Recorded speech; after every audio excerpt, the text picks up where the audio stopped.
Mister CO की daring wife episode 24।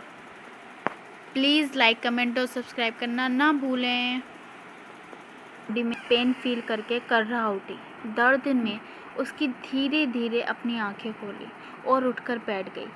वे अपने चारों तरफ कन्फ्यूज़न से देखने लगी। ये एक फैंसी और लग्जीरियस हॉस्पिटल रूम था जो आम कमरों से 2 गुना बड़ा था। उसने अपने हाथ में लगी आईवी ड्रिप को देखा और वहाँ रखी मशीनों को भी। मैं यहाँ क्या कर रही हूँ? रिया ने खुद से सवाल किया, इस बात से अनजान कि वे कितने समय से बेहोश थी।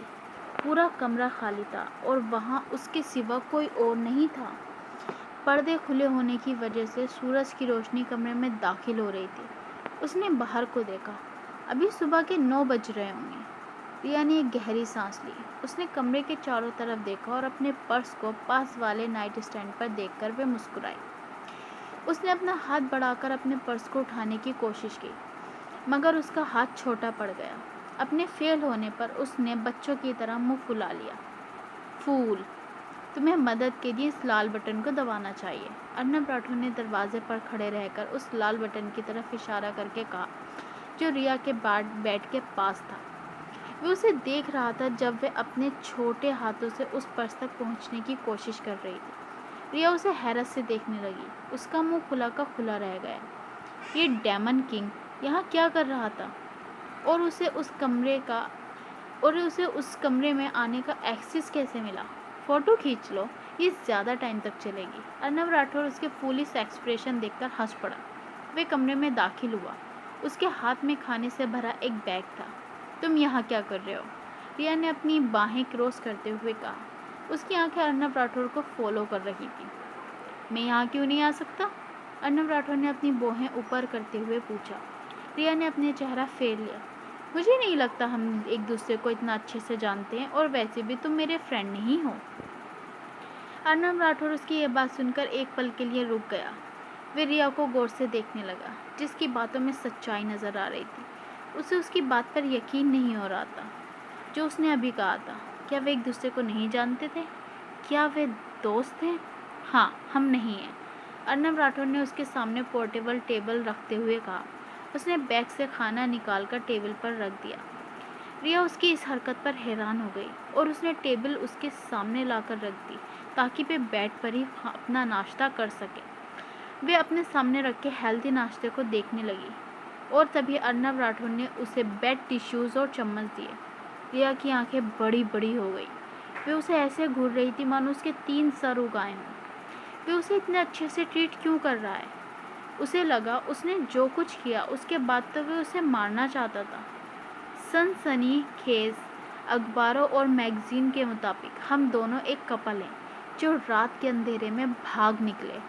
अर्नब राठौर ने टेबल पर पड़ी मैगजीन को उठाते हुए कहा।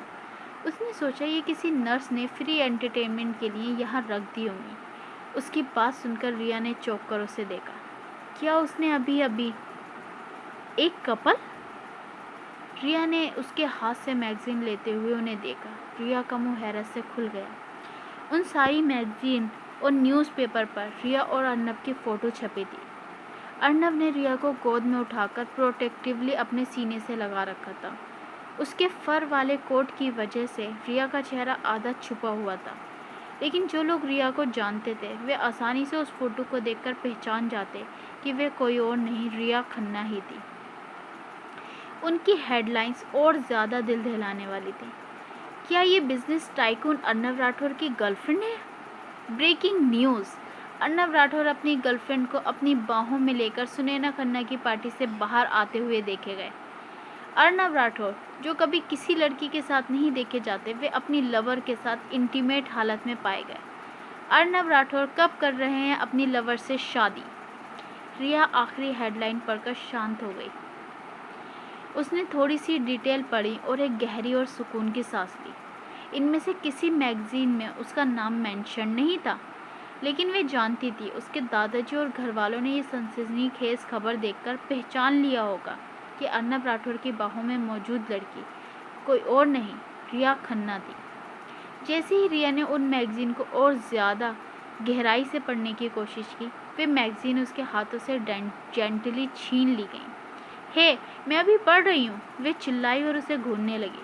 अर्नब राठौर उसके गुस्से भरे चेहरे को देखकर हंस पड़ा। वे किसी बच्चे की तरह मुंह फुला रही थी जिसका खिलौना छीन लिया गया हो। तुम 3 दिन से बेहोश थी, तुम्हें एनर्जी की ज़रूरत है, तो पहले नाश्ता ख़त्म करो, बाद में पढ़ लेना, उसने रिया के सामने रखे नाश्ते को देखकर कहा। मैं 3 दिन से बेहोश थी, रिया चिल्लाई। उसे उसकी बात पर यकीन नहीं हो रहा था। अरे नहीं, उसने तो दादाजी को कॉल करके इन्फॉर्म ही नहीं किया। उसने तुरंत दोबारा से अपना पर्स उठाने की कोशिश की, मगर उसके छोटे हाथों की वजह से वे फिर नाकाम हो गई।